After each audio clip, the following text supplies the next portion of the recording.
বন্ধুরা, bitcoin resistance থেকে drop করেছে এবং এর আগের ভিডিওতে কিন্তু বলা হয়েছিল যে কি ধরনের ফ্যাক্টর কাজ করতে পারে। আজকের ভিডিওয়ে একদম ক্লিয়ার কাট বলা হবে যে পরবর্তীকালে কোন প্রাইস অবধি নামতে পারে বিটকয়েনের লিকুইডেশন হিট ম্যাপ অনুযায়ী এবং এর পরবর্তীকালে কি হতে পারে, আপনারা নিজেদের ট্রেডকে কী করে রেগুলেট করবেন, অল্ট কয়েনের মার্কেট ক্যাপের মধ্যে কী ধরনের চেঞ্জ হবে, আর সেই সাথেই ওপেন ইন্টারেস্টের মধ্যে ব্যাপক হারে ড্রপ দেখতে পাওয়া যাচ্ছে 30 ডেট চার্ট অনুযায়ী, যার এফেক্ট কিন্তু পরবর্তীকালে লং টার্ম আসতে পারে। এটাও কিন্তু আপনাদেরকে জেনে রাখতে হবে। তো অবশ্যই কমপ্লিট ভিডিওটিকে দেখুন, একটু স্কিপ করবেন না। ভিডিওটি দেখার পর ভালো লাগলে অবশ্যই লাইক করে দিন, চ্যানেলটিকে সাবস্ক্রাইব করে দিন এই ধরনের কন্টেন্ট ডেলি পাওয়ার জন্য। আর নিচে ডেসক্রিপশনে আপনারা আমাদের অল্টারনেটিভ ডেতে আরেকখানি চ্যানেলে ভিডিও পোস্ট করা হয়, সেই চ্যানেলের লিঙ্ক এবং আমাদের টেলিগ্রাম চ্যানেলের লিঙ্কও পেয়ে যাবেন, সেখান থেকে জয়েন হয়ে যান। আর অবশ্যই কমেন্ট বক্সে আমাদের মতামত জানাতে ভুলবেন না। তো আমি ওম, আপনারা দেখছেন বং ক্রিপ্টো। চলুন শুরু করা যাক।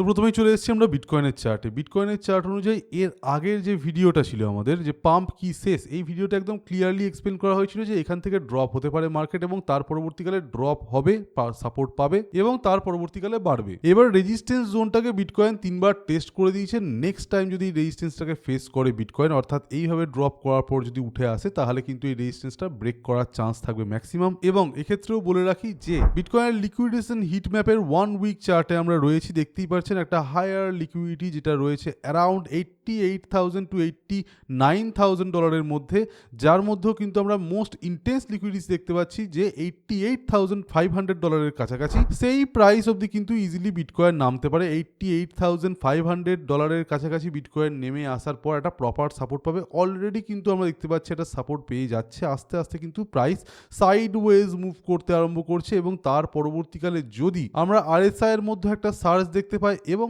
সেই সাথেই এর আগের ভিডিওগুলোতেও আমরা রিসেন্টলি বলিঞ্জার ব্যান্ডস দেখাতে আরম্ভ করেছি। বলিঞ্জার ব্যান্ডসের মধ্যে কিন্তু কন্ট্রাকশনটা এখনও কন্টিনিউ করছে।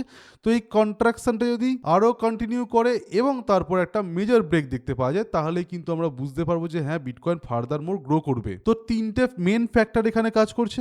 এক, বিটকয়েনের প্রাইস একটা সাপোর্ট পাবে, দ্যাট ইজ অ্যারাউন্ড $88,500 কাছাকাছি। নেক্সট, আরএসআই 50 রেঞ্জের উপরে থাকতে হবে and there should be a volume and price spike with Bollinger bands confirmation. এই তিনটে জিনিস যদি আমরা দেখতে পাই, তো মোটামুটি ভাবে চান্স থাকবে বিটকয়েনের $1,00,000 ইজিলি অ্যাচিভ করার এবং সেক্ষেত্রে কিন্তু অল্ট কয়েনগুলো বাড়তে পারে। এই মুহূর্তে দাঁড়িয়ে বেশ কিছু অল্ট কয়েনের মধ্যে আমরা ড্রপ দেখতে পাচ্ছি। তার মেজর রিজন আপনারা দেখতেই পাচ্ছেন, বিটকয়েনও ড্রপ করছে সেটাই। তবে তারই মধ্যে ডেলি চার্ট অনুযায়ী পল, টাও, অ্যাটম, জেডিসির মতো কয়েন বাড়ছে। আগের ভিডিওতে বেশ কিছু কয়েনের নাম নেওয়া হয়েছিল, সেগুলোও কিন্তু তার পরবর্তীকালে বেড়েছিল। রিসেন্টলি আমাদের প্রিমিয়াম চ্যানেলেও যে সমস্ত ট্রেডগুলো দেওয়া হয়েছে, ভালো রকমের প্রফিট এনে নিচ্ছে। যেটা শর্ট দেওয়া হচ্ছে শর্ট হচ্ছে, যেটা লং দেওয়া হচ্ছে সেটা লং হচ্ছে, একটা ভালো প্রফিট কিন্তু সেখানে উঠে আসছে। তো এক্স্যাক্ট মার্কেটকে কিন্তু প্রেডিক্ট করা যায় না, তারই মধ্যে 80%-এর বেশি অ্যাকিউরেসির সাথে কিন্তু ট্রেডিং চলছে। তো এখন অবধি আপনারা যদি আমাদের প্রিমিয়াম চ্যানেলে জয়েন হয়ে না থাকেন, তাহলে অবশ্যই হয়ে যাবেন। নিচে ডেসক্রিপশনে আপনারা আমাদের টেলিগ্রাম চ্যানেলের লিঙ্ক পেয়ে যাচ্ছেন, সেখানে বিভিন্ন পোস্টের অথবা আমাদের প্রফিট রিপোর্টের তলায় আপনারা আমাদের টেলিগ্রামের মডারেটর আইডি পেয়ে যান। সেখানে মডারেটরের সাথে কন্ট্যাক্ট করুন, মডারেটর আপনাকে জানিয়ে দেবে কি করে আপনারা আমাদের টেলিগ্রামের প্রিমিয়াম চ্যানেলে জয়েন হতে পারেন। এইবার পজিটিভিটি যদি না আসে বিটকয়েনের মধ্যে, অর্থাৎ বিটকয়েন যদি 88,000-এর সাপোর্টের নিচে নেমে যায়, ওকে 88,000-এর নিচে প্রাইস চলে গেল এবং সেটার কনফার্মেশন আমরা উইকলি চার্টেই পেয়ে গেলাম, কারণ নেক্সট কয়েকদিনের মধ্যে নতুন একটা সপ্তাহ স্টার্ট হচ্ছে। যদি উইকলি চার্টের মধ্যে একটা ড্রপ জোন দেখতে পাওয়া যায়, যে একটা ড্রপ হয়ে গেল, এবং সেক্ষেত্রে কিন্তু চান্স থাকবে প্রাইস আরও ডাউনে চলে যাওয়ার এবং ম্যাক্সিমাম সেক্ষেত্রে চান্স থাকবে 85,000-এর নিচে প্রাইসের নেমে যাওয়ার, এবং সেটা কিন্তু শর্ট টার্মে বিটকয়েনের যারা হোল্ডার আছে তাদের জন্য একটা নেগেটিভ ইম্প্যাক্ট আনতে পারে। তার কারণ প্রাইস যত এইভাবে ডিক্লাইন করবে, আপনারা দেখতেই পাচ্ছেন এই ট্রেন্ড লাইন সাপোর্ট, যেটা লঙ্গার টাইম ফ্রেমের ট্রেন্ড লাইন, উইকলি চার্টের ট্রেন্ড লাইন, সেটাকে কিন্তু মেনটেন করবে না। সেক্ষেত্রে ড্রপ হলে ওটা আমাদের 50 EM-এরও নিচে নেমে যাচ্ছে এবং অটোমেটিক্যালি কিন্তু মার্কেট আবারও বিরিশ হয়ে যাবে এবং প্রাইস কিন্তু 70K-এর দিকে কিন্তু আবারও টার্গেট নেবে। তো এখনই অতটা ডিমোটিভেট হয়ে লাভ নেই। তিনটে ফ্যাক্টরের দিকে নজর রেখে আপনারা ট্রেড করুন। তিনটে ফ্যাক্টর বলে দিলাম, ওইগুলো দেখেই কিন্তু আপনারা পরবর্তী লং এর পজিশনগুলো নেবেন। এইবার ইউএসডিটির ডমিনেন্স কিন্তু আবার ব্যাক করে ফেলেছে আগের ট্র্যাকে। ডেলি চার্টে এলেই দেখতে পাচ্ছেন সাপোর্ট পেয়ে গেছে এই জায়গায়, কিন্তু এই সাপোর্টটা টিকবে না। আবারও বলছি, ম্যাক্সিমাম টাইম এই যে সাপোর্টগুলো তৈরি হয়, এই সাপোর্টটা কিন্তু না টেকার চান্সই বেশি। চার্টের টেকনিক্যালিটি অনুযায়ী তো সাপোর্টটা ভেঙে যাওয়া উচিত ছিল, কিন্তু এটা একটা ডমিনেন্সের চার্ট, এটা কোনো রকমের প্রাইস চার্ট নয়। এটা কিন্তু এক্স্যাক্টলি প্রাইসের মতো কাজ করে না, সেই অনুযায়ী ডমিনেন্স বাড়তে আরম্ভ করেছে। এবার একটা জিনিস নোটিস করে দেখুন, যাই হোক না কেন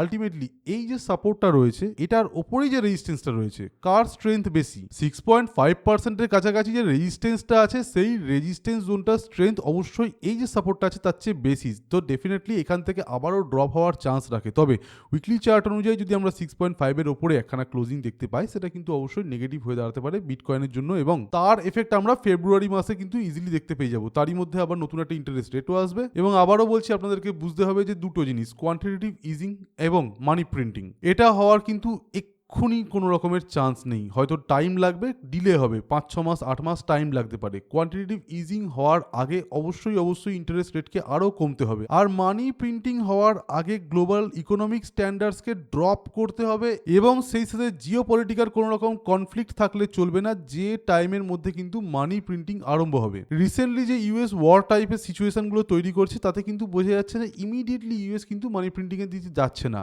অর্থাৎ ডমিনেন্স শো করছে তারা গ্লোবাল পলিটিক্যাল সিনারিওগুলোর মধ্যে, এবং চেষ্টা করবে পরবর্তীকালে যে একটা পিসফুল পরিস্থিতির মধ্যে মানি রেগুলেট করার, অথবা সেটাকে থ্রো করার, অথবা সেখানে ফ্লো বাড়ানোর, যাতে করে পরবর্তীকালে বিলিয়ন্স অফ ডলারের ইনফ্লো নতুন করে মার্কেটের মধ্যে আসতে আরম্ভ করে। এবার নতুন করে যখন মার্কেটে আসতে আরম্ভ করবে, অবশ্যই ক্রিপ্টো মার্কেটের মধ্যে টোটাল টাকাটা আসবে না, খুব কম পার্সেন্টেজের টাকাটাই আসবে। তবে সেটাও কিন্তু এখন একটা টার্নিং পয়েন্ট হয়ে দাঁড়াতে পারে বলেই আমাদের ধারণা। নেক্সট চলে আসছে একটা খুব ইম্পর্টেন্ট ডাটার দিকে, যেটা হচ্ছে ওপেন ইন্টারেস্ট। এই ওপেন ইন্টারেস্ট দেখে কিন্তু অক্টোবর মাসে যে ক্র্যাশটা হয়েছিল, ওই ক্র্যাশটা হওয়ার আগে আমরা বলেছিলাম সাবধান হন, হতে পারে একটা বড় ক্র্যাশ আসবে।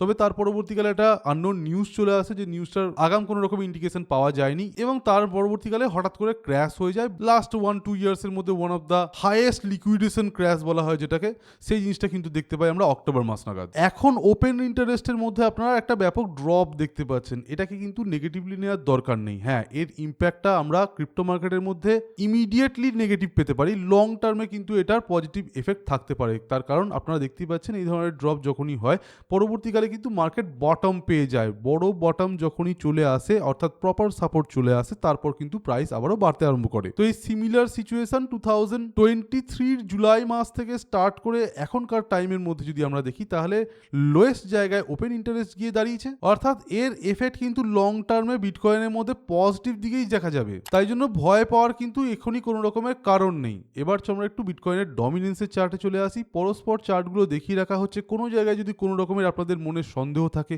কোনো কোয়েশ্চেন যদি আপনার মাথায় আসে যে বিটকয়েন নিয়ে যে এত আলোচনা করা হচ্ছে, সেই সমস্ত বিষয়ে কোনো রকমের যদি আপনার কোয়ারি থাকে, তাহলে অবশ্যই আপনারা কিন্তু কমেন্ট বক্সে আমাদেরকে জানাবেন। অবশ্যই যতটা সম্ভব হবে আমরা আমাদের তরফ থেকে রিপ্লাই দেওয়ার চেষ্টা করব। তো বিটকয়েনের ডমিনেন্স এখন অবধি 60%-এর নিচে আছে। আমরা বারবারই বলছি যে 50%-এর নিচে এটাকে আসতে হবে যদি একটা প্রপার অল্ট কয়েনের র্যালি পেতে হয়। তো 50%-এর নিচে এখনই আসতে পারছে না, 60%-এর নিচে আমরা দেখতে পাচ্ছি। সেই অনুযায়ী কিন্তু অল্ট কয়েনগুলোর মধ্যে এখন অবধি স্টেবিলিটি আছে।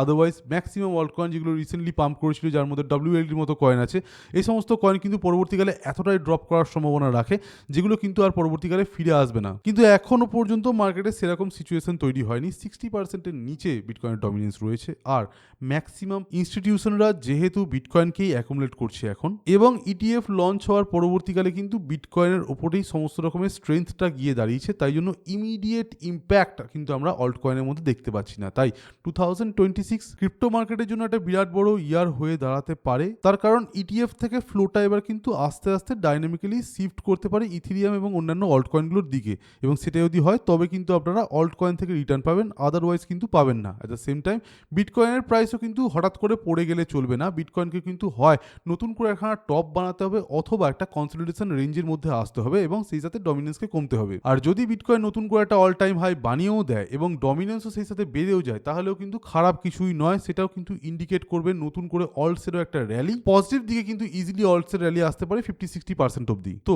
আমাদের আলটিমেট গাইডেন্স আপনাদের জন্য এটাই হবে, যারা শর্ট টার্ম ট্রেডার আছেন তারা একটু ওয়েট করে যান। হয় এমন কোনো কয়েন যেটা হঠাৎ করে পাম্প করে গিয়েছে এবং সেই সাথে যার মধ্যে ব্যাপক হারে আপনারা নেগেটিভ ফ্লো দেখতে পাচ্ছেন, ওকে, অর্থাৎ ক্যাশ আউটফ্লো হচ্ছে, সেখানে আপনারা শর্টের দিক নিতে পারেন। আর যারা শর্ট ট্রেডিং খুব একটা পছন্দ করেন না এবং লং এর দিকেই ম্যাক্সিমাম ট্রেড নেন, তারা একটা প্রপার সাপোর্টে বিটকয়েনকে আসতে দিন, ভলিউম স্পাইক করুক, এবং তারপর প্রাইস যদি এখান থেকে হাইক মারে, তাহলেই কিন্তু আপনারা নতুন করে এন্ট্রি নেবেন, আদারওয়াইজ নয়। এবার যারা লং টার্মের ট্রেডার আছেন তারা একদম উইকলি চার্টে চলে আসুন। তারা দেখতেই পাচ্ছেন এখানে সাপোর্ট কিন্তু এখন অবধি স্টে করছে, তাই ভয়ের কোনো রকমের কারণ নেই। কোনো কয়েনে নতুন করে ইমিডিয়েটলি বড় অ্যামাউন্ট ইনভেস্ট করতে যাবেন না, তার কারণ এই সাপোর্টটা নাও টিকতে পারে। আপনারা জাস্ট ওয়েট করুন QE টাইমের জন্য, এবং সেই সাথে US হাউস হোল্ড ডেটা কিন্তু প্রকাশিত হয়ে গেছে, এবং অনেকে কিন্তু মনে করছে 2026-এ কিন্তু US মার্কেটে ল্যান্ড প্রপার্টির দাম হঠাৎ করে ডিক্রিজ করতে পারে, এক্স্যাক্টলি যে জিনিসটা 2008-এ হয়েছিল। তো এটা হতে তো টাইম লাগে, অ্যাটলিস্ট আপনারা 6 মাস ওয়েট করে যান কোনো বড় টাকা রাখার আগে। এই মাসের জুন জুলাই মাস কি অগস্ট মাস নাগাদ আবার আপনারা নতুন করে ইনভেস্ট করার কথা ভাববেন, অথবা মার্কেট থেকে যদি নতুন করে প্রফিট তুলে নেওয়ার হয় তাহলে সেটাও কিন্তু আপনারা ওই টাইমটাই ভাববেন। এখন জাস্ট ওয়েট করুন এবং যে কয়েনগুলো কিনে রেখেছেন সেগুলোকে হোল্ড করুন। কোনো রকমের প্যানিক করার দরকার নেই। ফোমোর বসে কোনো কয়েন জাস্ট দেখছেন বাড়ছে সেটাকে বড় অ্যামাউন্ট দিয়ে কিনে নিতে হবে তা কিন্তু একদমই নয়। ওয়েট করুন, প্রপার ভালো যে সমস্ত কয়েনের মার্কেটে অ্যাকচুয়াল ডিমান্ড আছে, যেগুলো কোনো কাজ করছে, সেই সমস্ত কয়েনের মধ্যেই কিন্তু আপনারা টাকা রাখবেন। তো এই ছিল একটা ইম্পর্টেন্ট ভিডিওটি ভালো লেগে থাকলে লাইক করতে, শেয়ার করতে একদম ভুলবেন না। চ্যানেলটিকে সাবস্ক্রাইব করে দিন এই ধরনের কন্টেন্ট ডেলি পাওয়ার জন্য। নিচে ডেসক্রিপশনে তার সাথে আপনারা আমাদের টেলিগ্রাম এবং আরও একটা যে চ্যানেল আছে তারও লিঙ্ক পেয়ে যাবেন, সেগুলো অবশ্যই জয়েন হয়ে যান। তো আজকের মতো এখানেই। Thank you for watching our video. Stay safe, happy investing, by.